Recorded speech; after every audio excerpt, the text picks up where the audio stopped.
বর্তমানে হিন্দি সিনেমার নায়িকারা লক্ষ লক্ষ নয় কোটি কোটি দর্শকদের মনে রাজত্ব করছে। নায়িকারা এতরূপ সুন্দর দেখতে হয় কি যাদের সৌন্দর্য দেখে অনেকে মোহিত। কিন্তু তারা কি প্রাকৃতিকভাবে এরকমই সুন্দর? নাকি পুরোটাই মেকআপের খেল? আজকের এই ভিডিওতে আমরা দেখব এমন কয়েকজন নায়িকা যাদের মেকআপ ছাড়া ঠিক কিরকম লাগে আর মেকআপের পরে কিরকম। তো ভিডিওটা খুবই ইন্টারেস্টিং হতে চলেছে, তো শেষ পর্যন্ত দেখার জন্য সকলকে অনুরোধ রইল।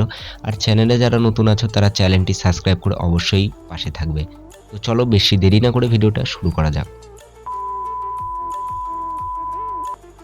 রবিনা ট্যান্ডনকে মেকআপে তো খুবই সুন্দর লাগে, কিন্তু মেকআপ ছাড়া ভেবেছেন কেমন লাগবে? সম্প্রতি সোশ্যাল মিডিয়ায় মেকআপ ছাড়া তার এই ছবিটি ব্যাপক পরিমাণে ভাইরাল হয়। আফটার অ্যান্ড বিফোরে কতটা ডিফারেন্স সেটা তোমরা দেখতেই পারছো। আয়েশা জুলকার শুরুর দিকটাও গ্ল্যামারাস থাকলেও এখন তার গ্ল্যামারাস অনেকটা কমে গেছে। সোশ্যাল মিডিয়ায় এই মেকআপ ছাড়া ছবিটা আগুনের গতিতে ভাইরাল হয়েছিল। বিফোর অ্যান্ড আফটার তোমরা নিজেরাই দেখে নাও।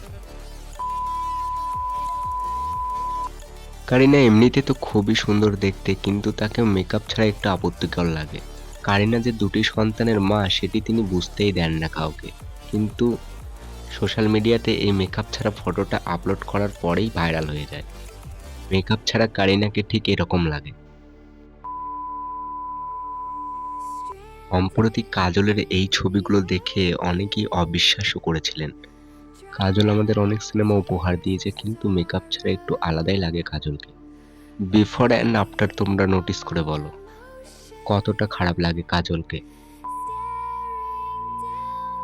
সম্প্রতি মাধুরী ম্যাম তার ইনস্টাগ্রাম অ্যাকাউন্টে এইরকম কিছু ফটো আপলোড করেছেন। এই ফটোগুলোতে ভক্তরা তাকে খুবই পছন্দ করছেন এবং ভালোবাসা দিচ্ছেন। মেকআপ ছাড়া মাধুরী ম্যামকে কিছুটা এরকম লাগে। বিফোর অ্যান্ড আফটার তোমরা স্ক্রিনে দেখতে পারছো। মাধুরী ম্যামকে আমার 90s ফটোগুলোতে মাধুরী দীক্ষিতকে যেন খুব সুন্দর লাগছে, এবং মাধুরী ম্যামের আসল সৌন্দর্য তার পুরোনো দিনে লুকিয়ে আছে। আজকের ভিডিওটা এইটুকুনি থাকলো, আর ভিডিওটা ভালো লাগলে অবশ্যই কমেন্ট করবে, আর চ্যানেলে যারা নতুন আছো তারা চ্যানেলটি সাবস্ক্রাইব করে পাশে থাকবে। ধন্যবাদ।